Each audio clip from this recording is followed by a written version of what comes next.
नमस्कार सभी को। स्वागत है आपका आपके अपने चैनल लीगल भूत में और मैं हूं आपका दोस्त लीगल भूत। अगर आपको किसी गोल को अचीव करना है या आपको डॉक्टर बनना है, आपको आईएएस बनना है, तो आपको उसी तरह की किताबें पढ़नी पड़ेंगी, उसी तरह की रणनीति अपनानी पड़ेगी, उसी तरह की एक स्ट्रैटेजी बना के उन्हीं रिलेटेड सब्जेक्ट्स को आपको पढ़ना पड़ेगा। तभी आप अपने गोल को अचीव कर पाएँगे। वैसे ही सेम अगर आपको 498, 125, डीवी 406 इन सभी मैटर्स से आपको बाहर आना है, तो आपको एक सही रणनीति पर ही चलना पड़ेगा, तभी आप अपने इन सभी केसेस से बाहर निकल पाएँगे। लेकिन आजकल देखने में आ रहा है कि इंटरनेट पे और वकीलों की जो सलाहें हैं, वो अलग-अलग हो गई हैं। कोई कुछ कह रहा है, कोई कुछ कह रहा है, कोई कह रहा है क्वैशिंग में चले जाओ, कोई कह रहा है डिस्चार्ज में चले जाओ, कोई कह रहा है ये एप्लीकेशन लगा दो, कोई कह रहा है वो एप्लीकेशन लगा दो।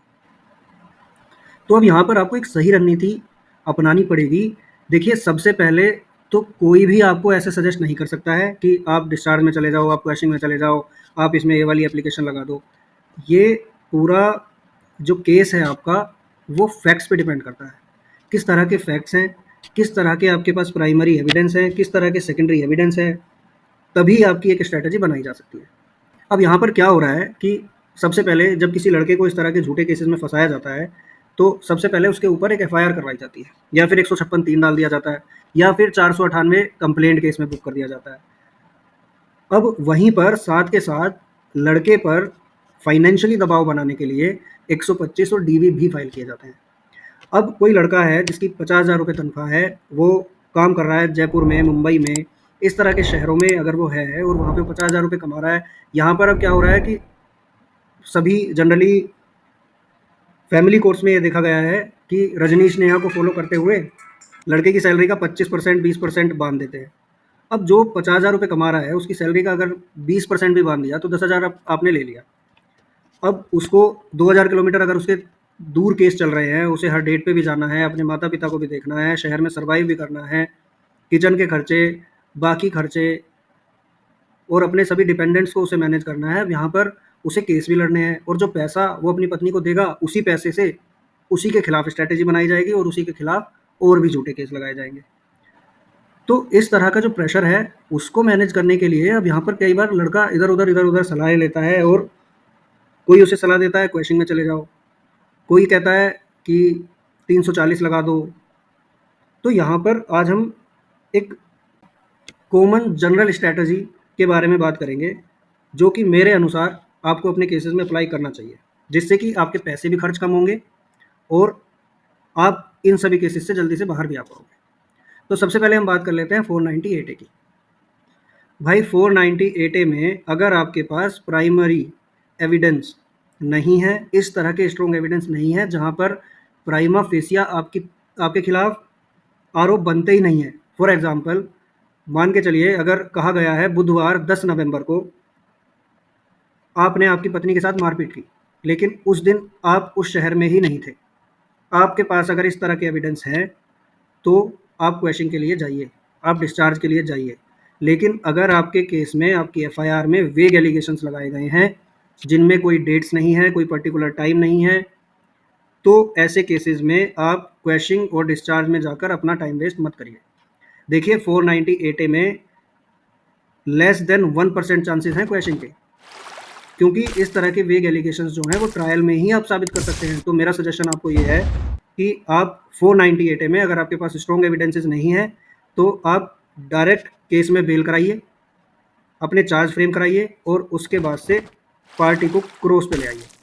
क्रॉस एग्जामिनेशन में जैसे ही आपकी पार्टी आती है, लड़की आती है, उसके गवाह आते हैं, यहाँ पर अब झूठ है तो याद रखना पड़ेगा, और याद जल्दी से रखा जाता नहीं है।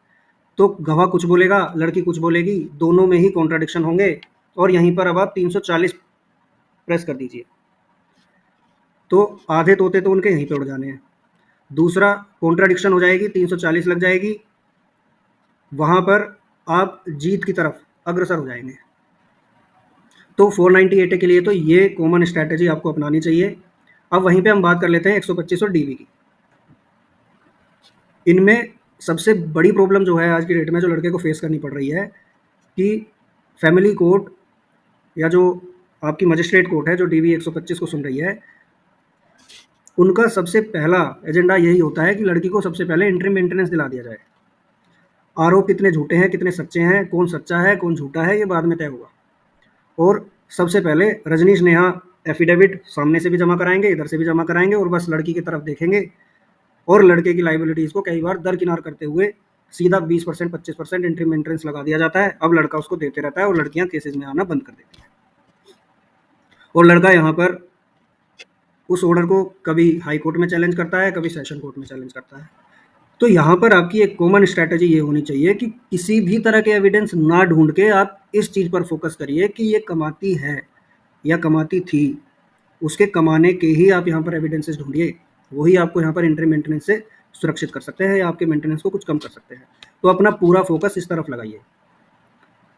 आप उसके इनकम के प्रूफ अगर लेके आएंगे तब ही आप अपने मेंटेनेंस को कम करवा सकते हैं, क्योंकि इस स्टेज पे सिर्फ एक ही चीज़ देखी जाती है कि क्या लड़की की भूखी मरने की नौबत तो नहीं है। अगर आप यहाँ पर प्रूव कर देते हैं कि वो भूखी नहीं है, वो कमा सकती है, खा सकती है, अगर मेरे ऊपर ये इसके लगाए हुए जो एलिगेशन है वो प्रूव हो जाते हैं, तो आप फाइनल में मेंटेनेंस लगा देना। अभी के लिए तो इसको ज़रूरत नहीं है। अगर आप कोर्ट को इस बात के लिए कन्विंस कर लेते हैं तो यहाँ पर आप एंट्री मेंटेनेंस से बच सकते हैं। अब यहाँ पर जैसे ही आपका एंट्री मेंटेनेंस का जो स्टेज है वो क्रॉस हो जाता है, तो यहाँ पर भी आप लड़की को क्रॉस एग्जामिनेशन में लाइए और सेम स्ट्रेटजी 490 वाली अप्लाई करिए। जैसे ही 340 आप मूव करेंगे और गवाहों को और लड़की को लगेगा कि मिला तो कुछ नहीं, उल्टे फंसने जा रहे हैं, तो यहाँ पर अब उन पर प्रेशर क्रिएट होगा और आप इस पूरे जंजाल से निकल सकते हैं। और बिना मतलब के काउंटर केसेस में अपना टाइम पैसा वेस्ट मत करिए, क्योंकि जो भी आपको ऐसा सजेशन दे रहा है वो या तो ग्राउंड रियलिटी के बारे में जानता नहीं है या फिर वो इस सब से पैसे बनाना चाहता है, आपका यूज़ करना चाहता है। तो इस तरह अपने पैसे और अपने टाइम को वेस्ट ना करते हुए फोकस करिए कि आप जितना जल्दी क्रॉस एग्जामिनेशन से अगली स्टेज पर जाकर 340 फाइल करेंगे, वैसे ही सामने वाली पार्टी प्रेशर में आएगी और आप सेटलमेंट की तरफ जा सकते हैं। उम्मीद है ये जानकारी आपको पसंद आई होगी।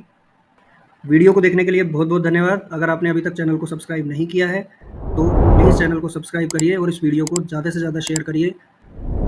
एटलीस्ट इस वीडियो को शेयर करने से आप उसकी हेल्प कर सकते हैं जो इन सब झूठे केसेस को झेल रहा है। धन्यवाद। जय हिंद, जय भारत।